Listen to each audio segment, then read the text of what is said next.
వికలాంగులు సైతం 65 లక్షల వికలాంగులు రాష్ట్రంలో ఆంధ్ర రాష్ట్రంలో ఎన్డీఏ కూటమికి మద్దతుకుంటారు.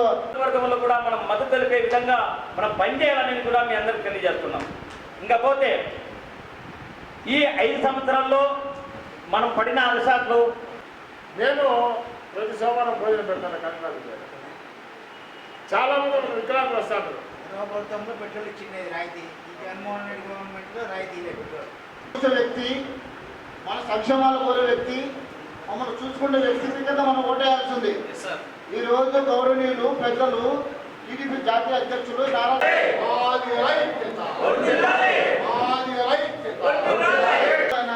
అవతాతలు కూడా 5 ఏళ్ళు పెంచుకుంటూ వచ్చాడు. 250, 150 పెంచుకుంటూ వచ్చాడు. మరి ఒకటేసారి 6,000 రూపాయలు పింఛన్ ఇచ్చి మీ భవిష్యత్తు నా చేతిలో పెట్టండి, మీకు ఏం కావాలో. చంద్రబాబు గారి నాయకత్వం, చంద్రబాబు గారి నాయకత్వం, వికలాంగుల గెలుపే, వికలాంగుల గెలుపే, తెలుగుదేశం గెలుపు, వికలాంగుల గెలుపే, వికలాంగుల గెలుపే, వికలాంగుల ఓటే, వికలాంగుల ఓటే, వికలాంగుల ఓటే, వికలాంగుల ఓటే, వికలాంగుల ఓటే అంటే మనకి ఇష్టం.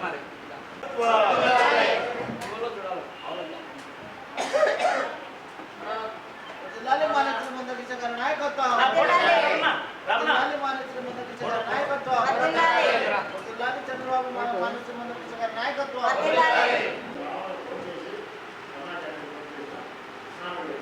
సరే, చాలా మంది బాగుంటారు. అది రోజు 50 రూపాయలు వేసుకుంటా కూడా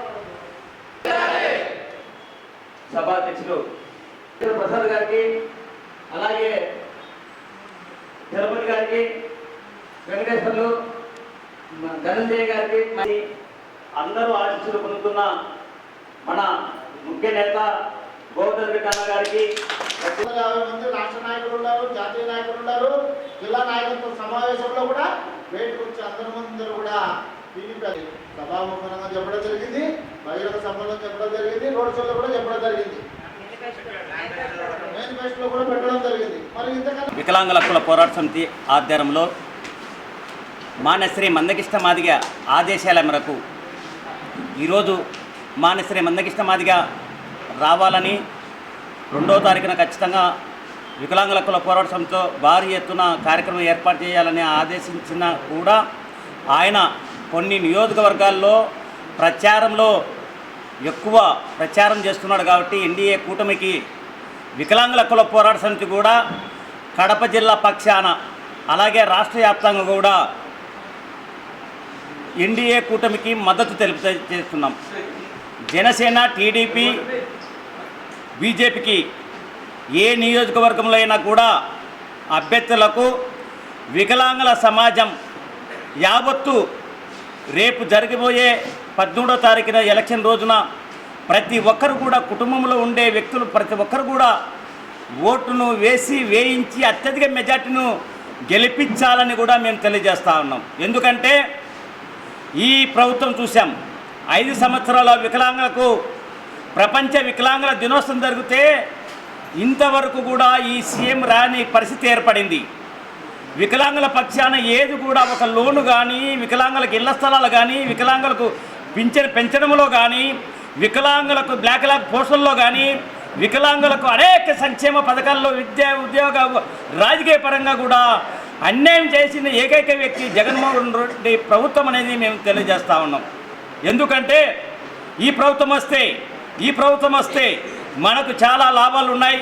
మేము చంద్రబాబు నాయుడుతో సత్తెనపల్లిలో కలిసినప్పుడు వికలాంగుల పక్షాన నేను, అలాగే మా ముఖ్య నేత మానశ్రీ మందకృష్ణ కోటేశ్వరరావు గారు కూడా ఆ రోజు కలిసి వికలాంగులు దాదాపుగా 200 మంది వికలాంగుల సమక్షంలో మానశ్రీ చంద్రబాబు నాయుడు గారిని కూడా అడగడం జరిగింది. మాకు 23 డిమాండ్ల పైన మేము ప్రభుత్వానికి ఒక వినతం ఇస్తే 6,000 పింఛను కావాలా సార్, వికలాంగులకు ఏ పని చేసుకోలేని పరిస్థితుల్లో ఏర్పడి ఉన్నారు, వికలాంగులకు చాలా ఇబ్బంది పడుతున్నారు, ఏ ప్రభుత్వం కూడా మాకు ఈ ప్రభుత్వం వచ్చినాక వికలాంగులకు అన్యాయం చేసింది అనేసి కూడా చెప్పడం చేస్తే వికలాంగులకు ఖచ్చితంగా 6,000 పెంచి ఆయన పెంచిన విధంగా మానశ్రీ మందకృష్ణ చెప్పాడు. కాబట్టి ఈరోజు కూడా పాలాభిషేకం మానేశ్రీ మందకృష్ణమాది గారికి అలాగే నారా చంద్రబాబు నాయుడు గారికి కూడా ఈరోజు పాలాభిషేకంతో మేము అభిషేక ఆనందంతో ఆయనకు మద్దతు తెలియజేస్తూ ఉన్నాం. ఎందుకు ఈరోజు మాన్యశ్రీ మందకృష్ణమాది గారి ఆదేశాల మేరకు మరి వికలాంగుల హక్కుల పోరాట సమితి రాష్ట్ర అధ్యక్షుడు అన్నం చిన్నసుబ్బయ్య ఆధ్వర్యంలో ఎన్డీఏ కూటమికి మద్దతుగా యూహెచ్పిఎస్ ప్రకటించడం జరిగింది. ఆ మద్దతులో భాగంగానే ఎంఆర్పిఎస్ కూడా ఈరోజు ఇక్కడికి రావడం జరిగింది. మరి నారా చంద్రబాబు నాయుడు గారు వికలాంగులకు 23-24 డిమాండ్లతో పాటు వాళ్ళు అడిగినటువంటి డిమాండ్లను కూడా ఒప్పుకోవడం జరిగింది. అందులో భాగంగానే 6,000 రూపాయలు పింఛన్ నేను వచ్చిన వెంటనే మరుక్షణమే 6,000 రూపాయలు వికలాంగులకు చేస్తానని చెప్పడం జరిగింది. పింఛన్తో పాటు పక్క గృహాలు కూడా ప్రభుత్వమే 2 సెంట్లు స్థలం ఇచ్చి పక్క గృహం కూడా మేమే గృహ నిర్మాణం చేస్తామని చెప్పడం కూడా జరిగింది. విద్యా రంగాలలో కూడా తోడుంటుందని చెప్పి తెలుగుదేశం పార్టీ నారా చంద్రబాబు నాయుడు గారు కూడా చెప్పడం జరిగింది. అదేవిధంగా మాన్యశ్రీ మందకృష్ణమాది గారు కూడా ఎంఆర్పిఎస్తో పాటు వికలాంగులు కూడా ఎన్డీఏ కూటమికి మద్దతుగా తెలుపుతూ ఆయా ఓట్లను చైతన్యపరుస్తూ రాబోయే రోజుల్లో ఈ నెల 13వ తారీఖు ఎన్డీఏ కూటమి అభ్యర్థులను అత్యధిక మెజారిటీతో గెలిపించమనే ఉద్దేశంతోనే ఈరోజు కడప వైఎస్ఆర్ ప్రెస్ క్లబ్లో మీటింగ్ పెట్టడం జరిగింది.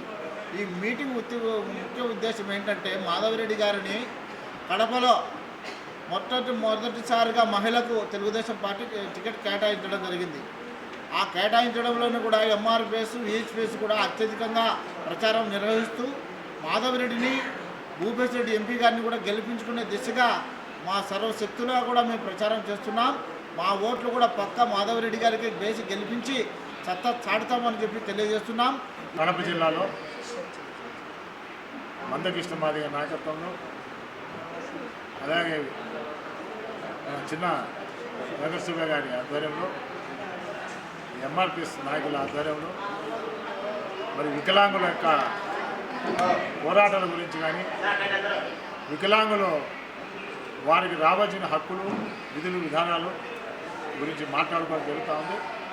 అదేవిధంగా చంద్రబాబు నాయుడు మేనిఫెస్టోలో కూడా మరి వికలాంగుల గురించి ఏంటంటే వికలాంగులకు ఏం చేసినా కూడా మనం తక్కువ చేసిన విధంగా సమాజంలో వాళ్ళు కూడా మనతో పాటు నడవాలా, మనతో పాటు పెరగాల, మనతో పాటే ఉన్నతమైనటువంటి స్థితిలో ఉండాలనే ఉద్దేశంతో చంద్రబాబు నాయుడు గారు ఒక పెద్ద మనసు మందకృష్ణ గారి నాయకత్వంలో మరి కోటేశ్వరరావు గారి నాయకత్వంలో మన చిన్న వెంకటేశ్వర గారి నాయకత్వంలో పెన్షన్ను 6,000 రూపాయలు చేయడం జరిగింది. 6,000 రూపాయలు ప్రపంచంలో కానీ భారతదేశంలో కూడా ఏ రాష్ట్ర ప్రభుత్వం కూడా వికలాంగులకు 6,000 రూపాయలు చేసిన సందర్భం ఎక్కడా లేదు. మరి ఇది పెద్ద గొప్ప మనసులో చంద్రబాబు నాయుడు నిర్ణయం పెద్ద నిర్ణయం తీసుకున్నారు. అదేవిధంగా 10,000 రూపాయలు 15,000 రూపాయలు అంటే వారి యొక్క వికలాంగులు దీన్ని బట్టి సామర్థ్యాన్ని బట్టి వాళ్ళకి అంచెలంచెలుగా 6,000 రూపాయలు 10,000 రూపాయలు 15,000 రూపాయలు కూడా నిర్ణయించడం జరిగింది. ఇది వికలాంగుల్లో పెద్ద మార్పు రాబోతుందని చెప్పేసి కూడా మేము తెలియజేస్తాం.